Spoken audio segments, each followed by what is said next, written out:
Продолжаем. В нашем городе завершился гастрольный вояж Московского губернского театра под руководством Сергея Безрукова.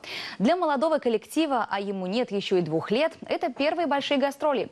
Казанцы увидели драму, сценическую фантазию, фантасмагорию и детский мюзикл.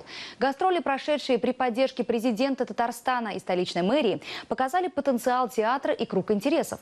Московские гости также увезли из Казани немало впечатлений, в том числе гастрономических. Подробнее в материале нашего культурного обозревателя Дмитрия Пивоварова. То, что увидели зрители, это продукция для детей и взрослых, плюс возможность приобщиться к искусству сцены, слабослышащим и незрячим. Здесь предусмотрено все, от вкусовых пристрастий руководства до возможности удовлетворить казанцев, испытывающих определенный информационный театральный голод. Обоюдный реверанс прошел галантно и безболезненно. Я провожу беседу со своими артистами, чтобы они отличали все-таки хороший проект от просто проекта. Для меня важно, чтобы у них была актерская совесть развита. Не сниматься в чем попало, а выбирать проект достойный. Достойного режиссера, достойный проект просто по литературе, по драматургии, даже чтобы это было все-таки хорошо, а не просто так. Хотя и то, и другое, но нынешнее это время с большим умом.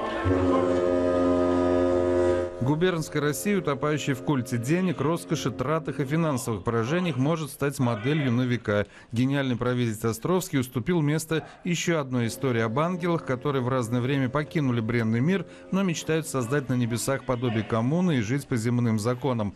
Спектакль Павла Артемьева «Прекрасный далек» ансамблевый, с прописанными характерами, кстати, сыгранный всего лишь в 15-й раз именно в Казани. Зал разный, бывает, что зал такой прямо очень хороший, такой весь теплый, и начинают смеяться с первой минуты, даже там случайно брошенная фраза или какой-то поворот головы, взгляд, и люди тепло воспринимают, смеются. Вот. А иногда надо подоказывать, что типа мы того стоим, вы не зря пришли, и пьеса тому подтверждение, потому как материал действительно очень сложный. Московских гостей интересовало буквально все. Кто такой Галиаскар Камал и как готовится татарстанская выпечка. Заказы на национальное яство готовились за несколько дней до отъезда. Я очень люблю эти вот треугольные пирожки с мясом, с картошкой. Как они называются, я не знаю. Ичпичмек. Ичпичмек, да. И, конечно, сладкие эти. Чак-чак. Чак-чак, да. У меня просто одногруппницы из Казани, 2 мои одногруппницы, они часто привозили, когда вот мы еще в Авгике учились, поэтому я в свое время много что попробовал, приезжаю сюда, чтобы повторить, вспомнить этот вкус. Присматриваясь к игре достаточно узнаваемых актеров, лишний раз убеждаешься, что театр – это самое настоящее зеркало, где можно увидеть и взлеты, и падения, огрехи и недочеты, а также великолепные выходы. Кстати, сейчас после отъезда губернского театра можно и подумать, кто сможет еще встрепенуть казанские театральные души. Делать это стоит, дабы не стать заложником 1-2 казанских театров.